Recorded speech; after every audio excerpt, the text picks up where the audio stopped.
After failing with the Sega CD, the 32X, and especially with the Saturn, the Dreamcast was Sega's last hope as a console producer. In this video I'll show you lots of gameplay captures recorded directly from my Dreamcast. First, I'll briefly introduce the Dreamcast and its competitors, then I'll list the equipment I've used in the production of this video, and finally I'll share lots of gameplay footage. Regarding the Dreamcast, it has a very special place in my life. It was the first console I was able to purchase close to its release. It arrived first in Japan in November 98, and in the Americas it released on a very iconic date, 9/9/99, and it was in September of 99 that I was able to get my own Dreamcast. And the Dreamcast was a console ahead of its time. It was miles ahead of the other consoles available at the time. It was way more powerful than the first PlayStation and the Nintendo 64. It's very easy to realize that when we compare games such as Tony Hawk. In regards to its controller, it looks very unique and it features a high-quality analog stick and analog L&R buttons. I find the Dreamcast controller very comfortable, but I don't like its D-pad, which is super sensitive, so it's very easy to accidentally activate diagonals. The Dreamcast's memory card is the VMU, Visual Memory Unit, which is connected to the controller and which has a small screen that can be used to display extra information. For example, in Resident Evil we can check our HP on the VMU screen, and in Dino Crisis we can even see information about our ammo. The VMU could also be used as a standalone portable, and it could even be connected and used in some arcade games. And regarding connection, the Dreamcast came standard with a modem for internet connection in most of the territories where it was sold. The Dreamcast uses discs but not CDs or DVDs. The Dreamcast uses GD-ROMs, which is a Sega-owned proprietary media with up to 1 GB of storage, and which was used in the Dreamcast and also on the Naomi arcade board. Although the Dreamcast used GD-ROMs, which in theory were safer than CDs, the Dreamcast's security was broken very quickly because of the support it gave to MIL CDs, which was a type of CD that gave multimedia support to music CDs. And unlike other consoles, which usually required the installation of mod chips to run bootleg games, the Dreamcast was unlocked without modifications. You could simply use a disc called Utopia to run bootlegs, and after Utopia, other similar discs were released.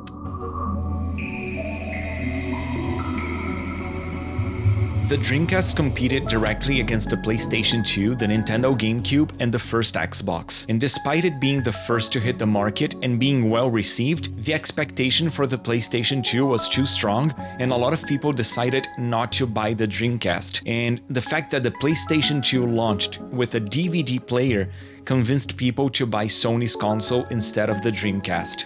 The PlayStation 2 launched in 2000, first in Japan in March and then in North America in October, and from then on it was released in many other countries and continents. The GameCube was released in September of 2001 in Japan, and in November of 2001 the Xbox was released first in North America. For more details about the launches of the 6th generation consoles, I recommend you watch my PlayStation 2 showcase.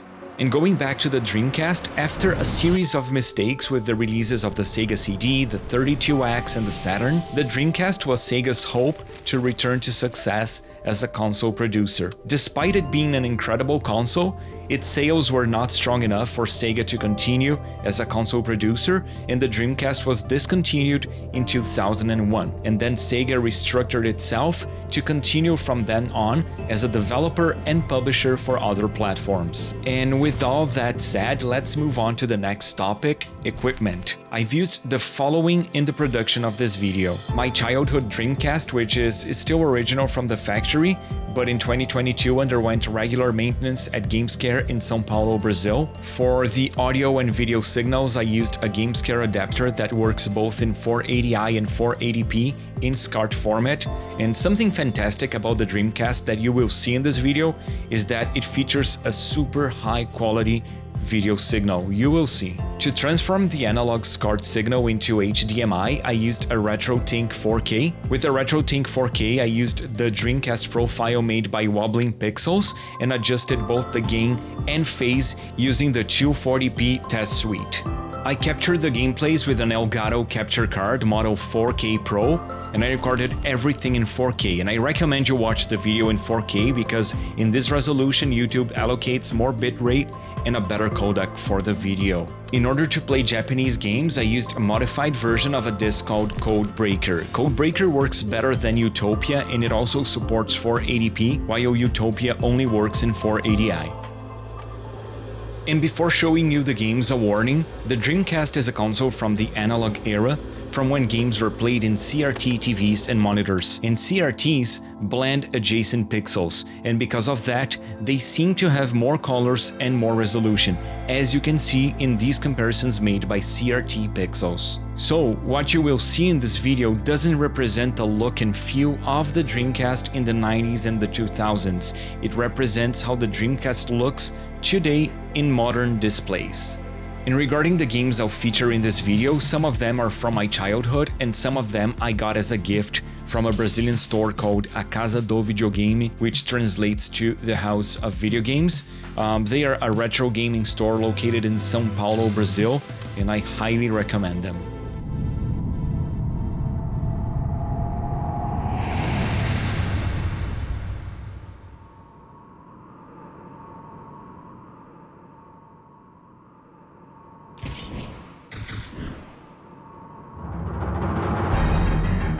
And regarding games, I'll start showing one of the best games of all time, and I'm not exaggerating, this game is amazing, it's Soul Calibur.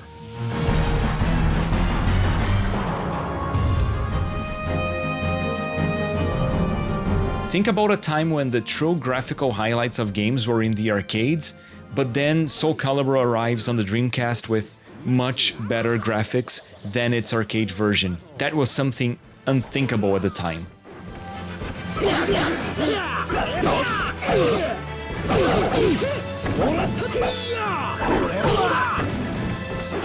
In terms of visuals, this is one of the games that impressed me the most in my life. Rock. Final battle, fight! I remember being shocked at the time because the characters had individual fingers instead of having hands that were blocks with textures. And the character models in Soul Calibur are phenomenal. Soul of Edgemaster. You win! The stages are beautiful, and it's not only in visuals that this game is incredible, it also has an amazing soundtrack, the gameplay is excellent.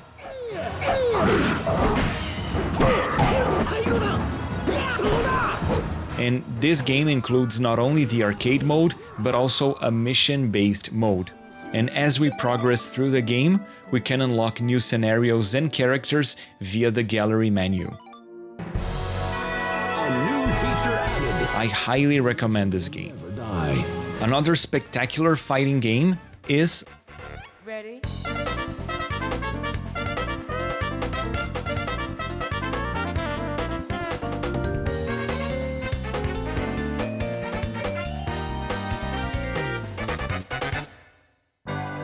Marvel vs. Capcom 2. Marvel vs. Capcom 2. New Age of Heroes. This game has lots of characters, it's lots of fun, super charismatic, and regarding the visuals, it mixes 2D characters with 3D stages, which is a style that works really well on CRT displays.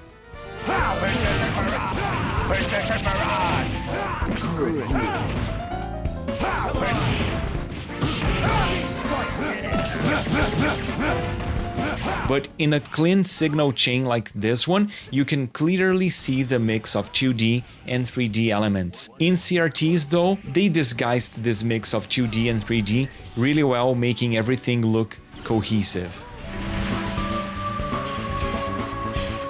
And here's another fighting game with the same visual style with 2D characters and 3D stages.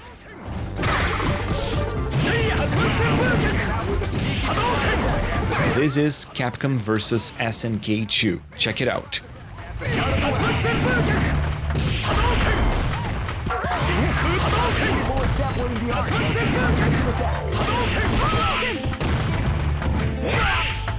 And yet another example of a game that blended 2D with 3D. This is Resident Evil 2. Actually, this is Biohazard 2, the Japanese version of the game. This is my favorite Resident Evil game, and this Dreamcast version has 3D characters with a much higher resolution than the original PlayStation 1 version. But the pre-rendered backgrounds have a similar resolution when compared to the PS1 version, and that makes this version look a bit off, at least to me, when compared to both the PlayStation 1 and the Nintendo 64 versions. Check them out.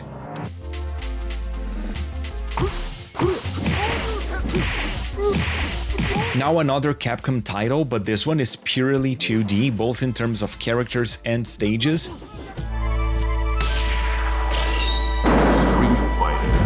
This is Street Fighter 3. Select your character. This game looks great. In terms of gameplay, it's lots of fun and also very technical.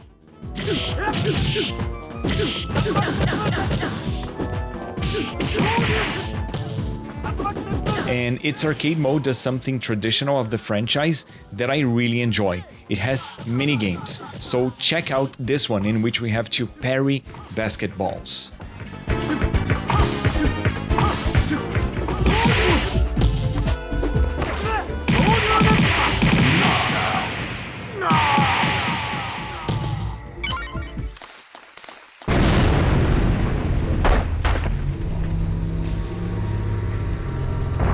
A game that I recorded for my PlayStation 2 showcase and that honestly I couldn't stop playing is this one, Resident Evil Code Veronica. The game originally appeared on the Dreamcast and it follows the gameplay style of the first 3 Resident Evil games, but instead of using pre-rendered backgrounds, it features scenarios rendered in real time, and that allows the game to have sections with a moving camera. On the Dreamcast, this game came with 2 discs, and in terms of visuals, it looks spectacular. In my opinion, it looks even better on the Dreamcast than on the PlayStation 2, because the signal on the Dreamcast is cleaner, and on the Dreamcast the game runs in 480p. And not only that, but also the game is considerably brighter on the Dreamcast when compared to the PlayStation 2. And for more comparisons of this game, watch my PlayStation 2 showcase. Now let's move to a Sega classic. This is Daytona USA. In terms of visuals, this game is awesome, and in terms of gameplay, the game is lots of fun. But this Dreamcast version has a problem. Steering is very difficult because of the very high sensitivity of the analog stick. Any tiny touch on the analog stick can make the car turn drastically. On the other hand, this is a game in which the manual mode is great, because it allows us to select exactly which gear we want. It's really cool because we can, for example, downshift straight from 4th to 2nd gear without going through the 3rd gear.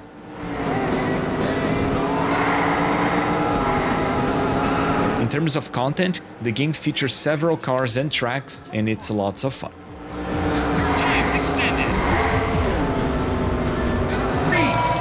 2, 1, go!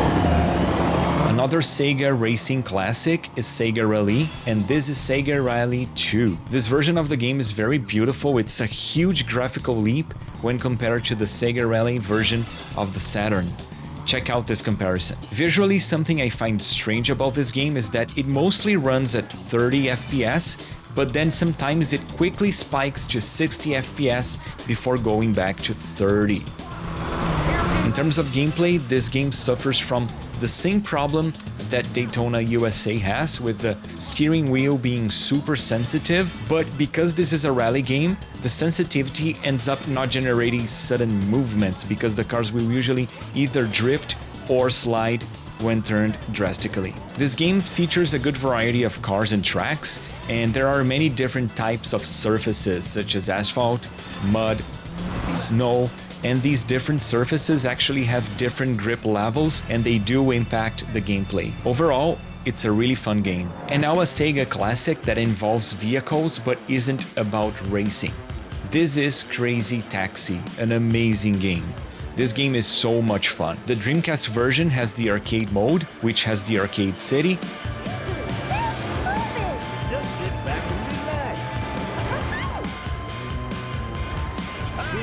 and also the original mode with a new map made for this Dreamcast version. Also, there's a special mode with challenges for us to complete while driving the taxi.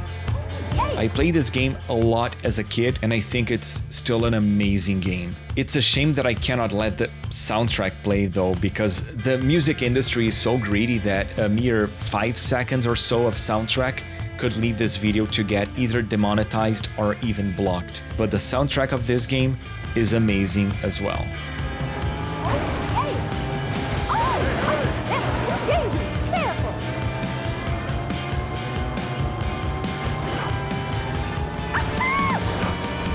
Now a super famous and important fighting franchise from Sega, Virtua Fighter. This is Virtua Fighter 3. It's one of my favorite fighting games on the platform. It's lots of fun and graphically very advanced for the time. I really like the layout of the stages and the fact that elevation plays an important role in the fights.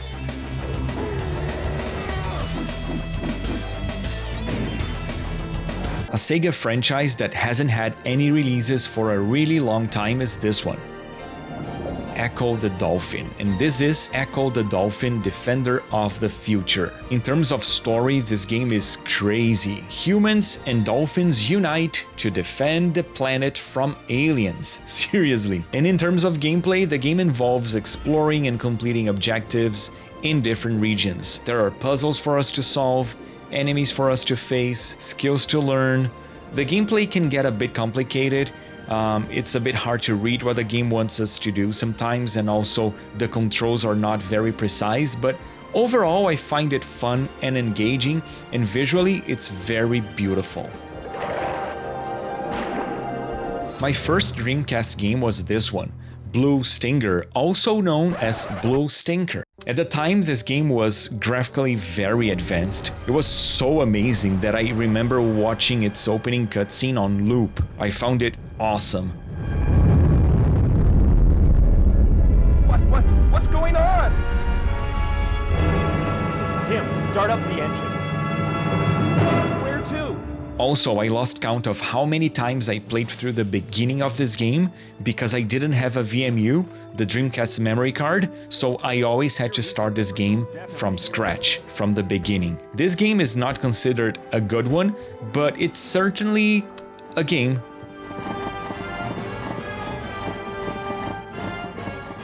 In terms of gameplay, it's a survival horror, but because of the colorful graphics, its vibe and its feel are very different when compared to other survival horror games. And it contrasts really well when we compare it to Dino Crisis. And unfortunately, this Dreamcast version of the game only runs in 480i. It has no 480p support. There's not a lot I can do. Why don't you see if you can gain access to the backup generators on the ground level? Dino Crisis was quite successful on the PlayStation 1. The game also appeared on the Dreamcast, as you can see, and this game took the concept of the first Resident Evil games, but with scenarios rendered in real time, completely in 3D. And the gameplay takes place in a lab and features dinosaurs. Something I don't enjoy in this game is how items that we can pick up rotate in the scenarios. That somehow breaks my immersion, but I can't really judge this game. It's still in my backlog.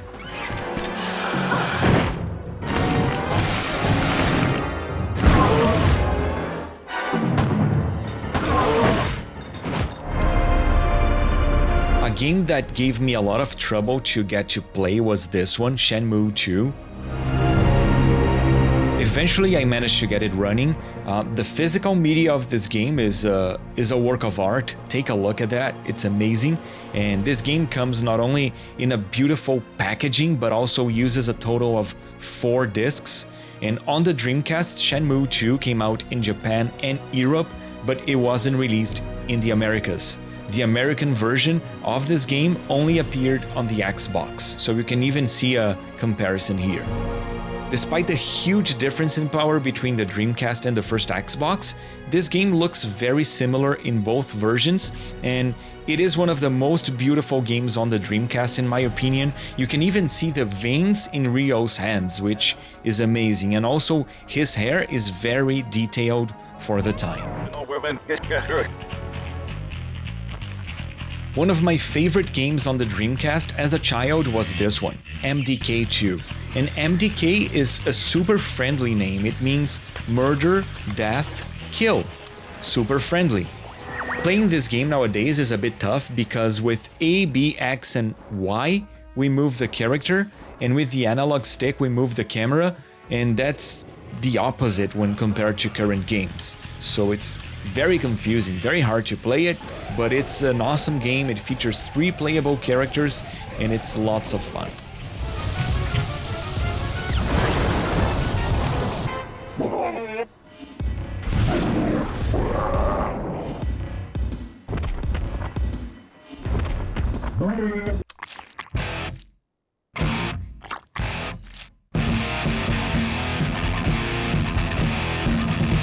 Now a classic game that a lot of people played on the first PlayStation. This is Tony Hawk 2, a phenomenal game. And this Dreamcast version looks amazing, much better than the PlayStation version. But because of the D-pad of the Dreamcast controller, I find it harder to play on the Dreamcast, but it's an awesome game. Something not everyone knows is that the Dreamcast has a really cool indie dev scene. This game, for example, is Pier Solar, which came out in 2010 for the Sega Genesis, and in 2015 it was released for the Dreamcast. This is an RPG inspired by the Lunar series that features beautiful graphics and an amazing soundtrack. Obviously, I had to show a Sonic game in this video, and this is Sonic Adventure.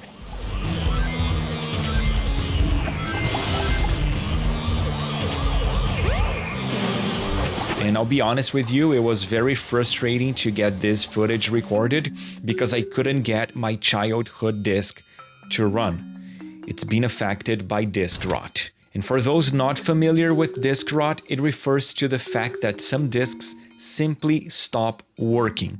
And rot in this context is related to poor manufacturing. Some discs, including CDs and DVDs, can simply stop working with time because they were not produced with proper manufacturing standards. In gaming, Sega CD, Sega Saturn, Dreamcast, and GameCube discs are the most affected. And with Sonic Adventure, what I ended up doing was burning the game in a CDR for these captures. In order to adapt GD-ROM games to CD, it's usually necessary to either compress or even delete portions of the games, usually cutscenes and soundtrack.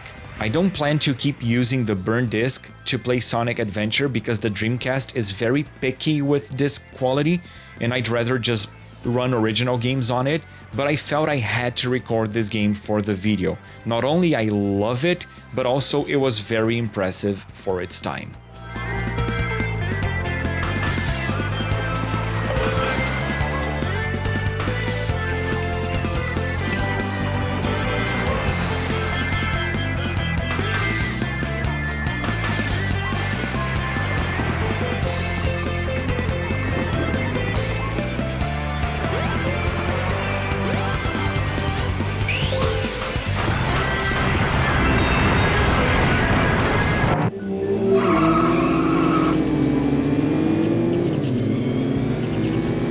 I discovered this game because of the Xbox version, and it's like a Gran Turismo but from Sega.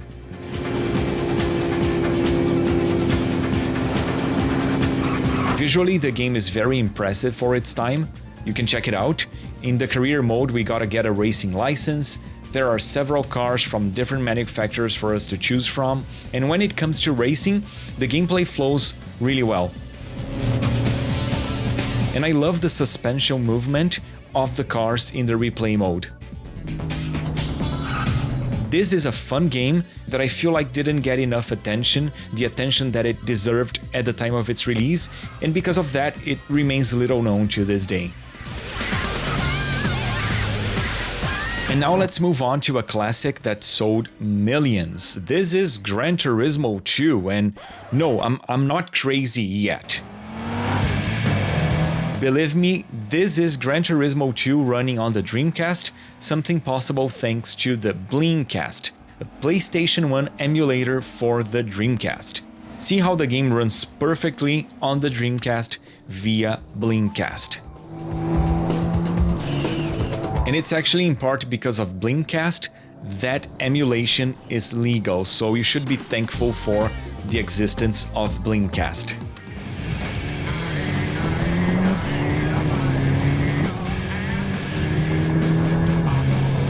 Another game that I played via Dreamcast was Tekken 3, and let me expose you to a fact that certainly was a problem for Sony in regards to Dreamcast.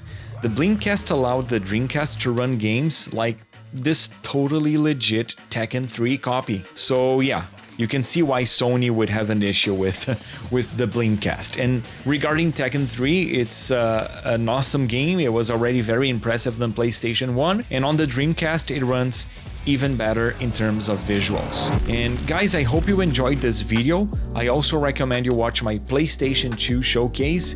Please consider liking and subscribing, and I hope you have a fantastic day.